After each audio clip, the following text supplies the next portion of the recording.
पहले अभिनंदन करता हूं।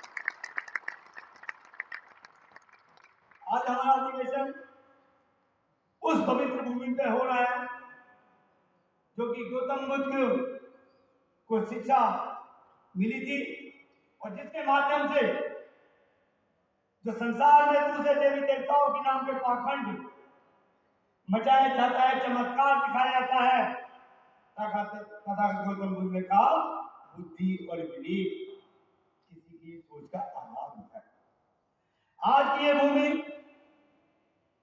बिहार की भूमि, जहां शिक्षा का देश के ऊपर बहुत बड़ा संकट आया हुआ है, संसार को पहले बड़े बड़े विश्वविद्यालय देने वाली भूमि है, तो बिहार की ये भूमि है। आज की ये भूमि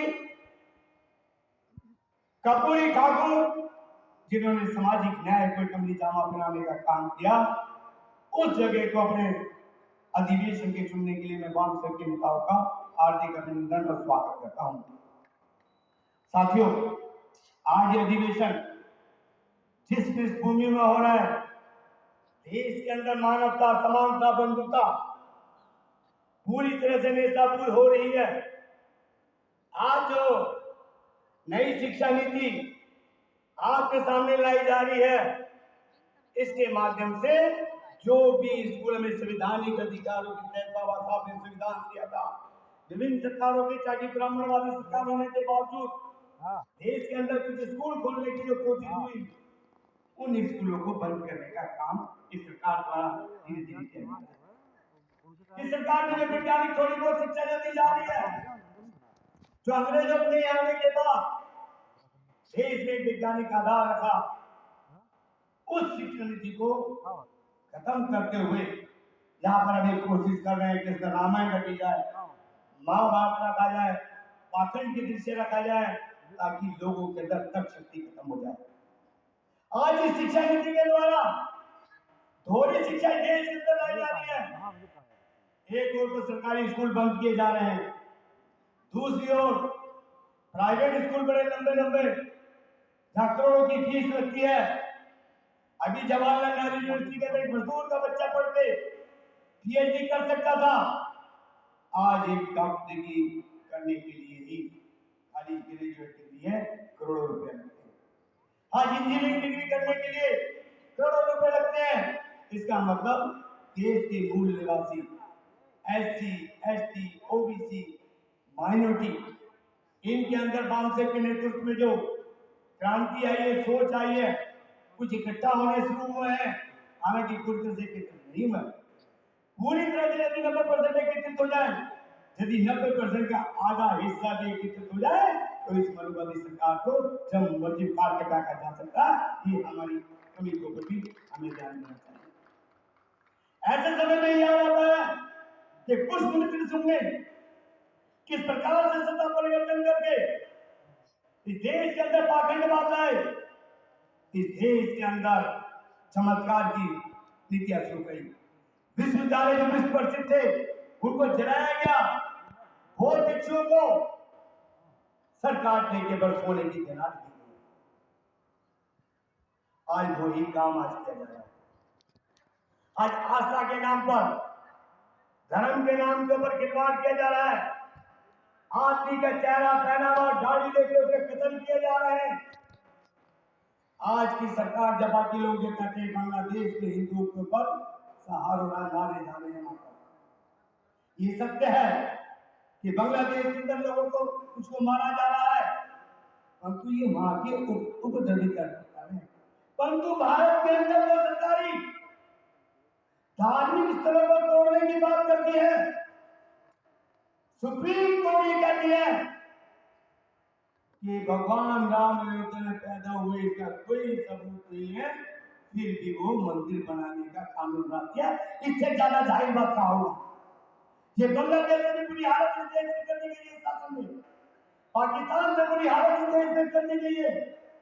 कठमुल्लापन इस देश के अंदर लाया जा रहा है, हमें वही पुष्पमित्र की याद दिलाता है। ऐसे में यदि हम लोग संगठित हो गए, हमने संघर्ष नहीं किया, हम सिर्फ आंदोलन चला रही है, बाबा साहब ने जो मानवता, समानता, बंधुता, भातृत्व के सिद्धांत इस संविधान में दिए, और ये संविधान हालांकि हम जो स्कूलों में कॉलेज में पढ़ के आए हमें बताया कि फ्रांस की क्रांति से ये सिद्धांत लिए गए, या अमेरिकी लोकतंत्र से ये सिद्धांत लिए गए, या ब्रिटिश लोकतंत्र से कुछ चीजें ली गई। बाबा साहब अम्बेडकर ने कहा ये मैंने अपने गुरु गौतम बुद्ध से लिए, और गौतम बुद्ध की शिक्षा की जमीन यही गया है। इसको सत अभिनंदन हमें करना चाहिए। आज पूरे देश के अंदर पूरी तरह से माहौल बदला जा रहा है। एक दलित के बच्चे को मार इसलिए मार दिया जाता है कि वो मटके से पानी क्यों पी रहा है। आज यहाँ पर हम लोगों को ये खाली 5 दिन जहां आप लोग जो आंदोलन कर रहे हैं बहुत बड़ी बात है, उसके अलावा आप तो करते ही रहते हैं। हमें देश के लोगों को समझाना पड़ेगा कि जब तक यदि हम उठ के खड़े नहीं हुए तो ये हर गांव में हर उसके अंदर आएगा। 2 दिन पहले ही यूपी के अंदर एक बारात के चढ़ने, दलित की बारात के चढ़ने के ऊपर उसको घोड़ी से उतार दिया गया, मार दिया गया। उसी के साथ अखबार में खबर और थी कि शादी का रिसेप्शन जो कि 21 तारीख को होना था अलीगढ़ के अंदर, डीएम ने ये कहते हुए कि संवेदनशील जगह है अलीगढ़, यहाँ ये रिसेप्शन नहीं होना चाहिए। तो कहाँ है लोग, कहाँ है पुलिस तंत्र, कहाँ है सरकार?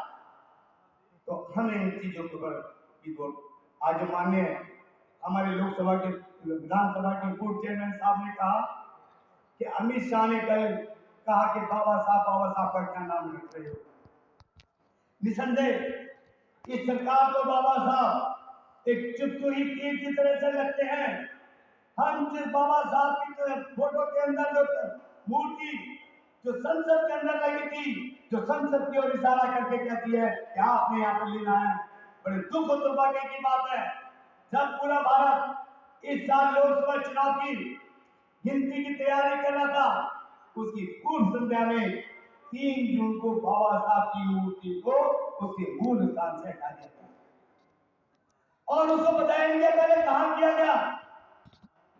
हमने 9 अगस्त को बहुत बड़ा आंदोलन किया, पूरे देश भर के लोगों को बुलाया, जनता मंत्री के अंदर प्रधानमंत्री को कहा, राष्ट्रपति को कहा, एससी कमीशन के चेयरमैन को कहा, एसटी के चेयरमैन को कहा, पूरे जितने भी सरकारी कर्मचारियों के संगठन का एक महासंघ बना, परंतु बार बार आश्वासन देने के बावजूद हमें नहीं दिखाया। हालांकि हमने 6 दिसंबर को पार्लियामेंट के ऊपर हमने बड़ा धरना प्रदर्शन किया। उसके बाद हम पार्लियामेंट के अंदर जाके देखा तो बाबा साहब की मूर्ति जो आम 50 और महापुरुष है उनके साथ लगा दी गई। बाबा साहब की मूर्ति जो एक आदम थी, हमें ऐसे करके देखना पड़ता था, उसको संतुष्ट कर दी गई है। ये मंच भी ऊंचा है, जो बाबा साहब की मूर्ति पार्लियामेंट में लगाई है ये मंच भी ऊंचा है। पहले इस मंच से कई गुना ऊंची बाबा साहब की मूर्ति थी।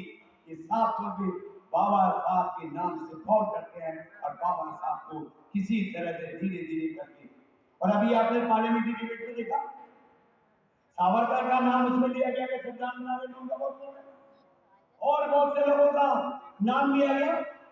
उन्होंने बाबा साहब को ये समझ लिया कि खाली उनमें से एक आदमी जो सैकड़ों लोगों की संविधान सभा के अंदर चुने गए, जबकि बाबा साहब अम्बेडकर ने इस संविधान को बनाने के लिए किसी और साथी का तो 7 सदस्य कमेटी बनी, किसी का कोई रोल नहीं था, कोई अमेरिका में रहा, कोई बीमार रहा, कोई राजनीति में रहा। बाबा साहब अम्बेडकर ने अपनी सेहत की परवाह न करते हुए उस संविधान को बनाया, तभी तो संविधान बना। वरना इस देश की जो कांग्रेसी करण है, जो देश का ब्राह्मण करण है, क्योंकि देश बिल्कुल सच मेरे वक्ताओं ने कहा कि ब्राह्मणों ने कभी भी किसी और के खिलाफ आंदोलन नहीं चलाया, आंदोलन चलाया तो अंग्रेजों के खिलाफ।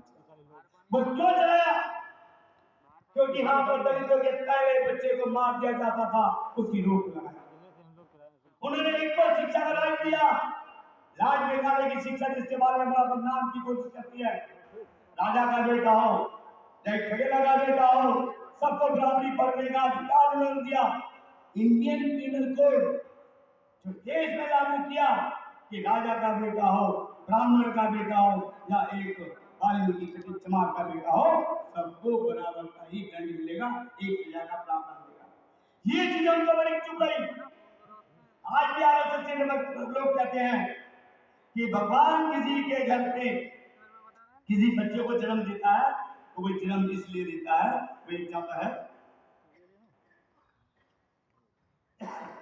कि वो उस जाति के काम कराए। तो साथियों, आज हमारे सामने दो चीजें, मानवता, समानता, बंधुता, भातृत्व, लोकतंत्र को बचाना है। जो हजारों साल से जो विदेशी आर्यों ने, विदेशी ब्राह्मणों ने एक देश के अंदर असमानता लागू कर दी, हजारों जातियों में समाज को बांट दिया, वर्ण व्यवस्था लागू कर दी, एक की छाती में पांव रख के दूसरा पांव आगे बढ़ेगा, एक चार कदम बना दिए कि एक फ्लोर पर रहने वाला आदमी कितने भी अच्छे कर्म कर ले वो ऊपर नहीं जा सकता, ऊपर वाला कितने भी नीच कर्म करे नीचे नहीं जा सकता। क्या करना है? देश को ये बताना है, आप सब लोग तो नेता लोग हैं, देश को ये बताना है मूल निवासियों को, खासतौर से अनुसूचित जाति, जनजाति, पिछड़ा वर्ग, माइनॉरिटी वर्ग को, ये साथियों आज आइए मानवता, समानता, बंधुता की लड़ाई लड़े और इस भेदभाव की व्यवस्था हो जाए। इन शब्दों के साथ अपनी वाणी को विराम देता हूँ। जय हिंद, जय भारत, नमो बुद्धाय।